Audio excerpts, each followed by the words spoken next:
സൊമാലിലാൻഡിന് അംഗീകാരം നൽകിയ ഇസ്രായേൽ നടപടിയെ രൂക്ഷമായി വിമർശിച്ച് ഖത്തർ. തീരുമാനം സൊമാലിയയുടെ അഖണ്ഡതയ്ക്കെതിരെയുള്ള കടന്നുകയറ്റമാണെന്ന് ഖത്തർ വിദേശകാര്യ മന്ത്രാലയം കുറ്റപ്പെടുത്തി. ഖത്തർ അമീറും തീരുമാനത്തെ അപലപിച്ചു. ഇസ്രായേൽ ഭരണകൂടവും സൊമാലിലാൻഡും പരസ്പരം അംഗീകരിച്ച സംയുക്ത പ്രഖ്യാപനത്തിലാണ് ഖത്തർ വിദേശകാര്യ മന്ത്രാലയം നിലപാട് വ്യക്തമാക്കിയത്. പ്രഖ്യാപനം അന്താരാഷ്ട്ര നിയമങ്ങൾക്ക് വിരുദ്ധമാണ്.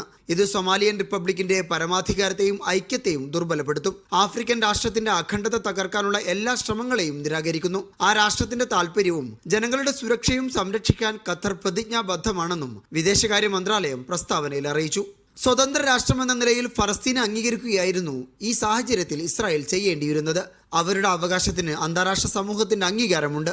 ഗസയിലെ യുദ്ധം അവസാനിപ്പിക്കാനുള്ള സുസ്ഥിരമായ നടപടിയും ഇസ്രായേൽ കൈക്കൊള്ളണം. മേഖലയിൽ അസ്ഥിരതയുണ്ടാക്കുന്ന നടപടികൾ സ്വീകരിക്കുകയല്ല വേണ്ടതെന്നും ഖത്തർ കുറ്റപ്പെടുത്തി.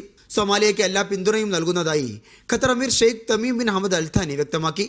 സൊമാലിയൻ പ്രസിഡന്റ് ഹസൻ ഷെയ്ഖ് മഹ്മൂദുമായി നടത്തിയ ഫോൺ സംഭാഷണത്തിനിടെയാണ് അമീർ ഖത്തറിന്റെ പിന്തുണ അറിയിച്ചത്. വെള്ളിയാഴ്ചയാണ് ഇസ്രായേൽ സൊമാലിലാൻഡിനെ അംഗീകരിച്ചത്. 1991 സൊമാലിയയിൽ നിന്ന് ഏകപക്ഷീയമായി സ്വാതന്ത്ര്യം പ്രഖ്യാപിച്ച ശേഷം സൊമാലിലാൻഡിനെ അംഗീകരിക്കുന്ന ആദ്യ രാഷ്ട്രമാണ് ഇസ്രായേൽ. Media 1 Doha.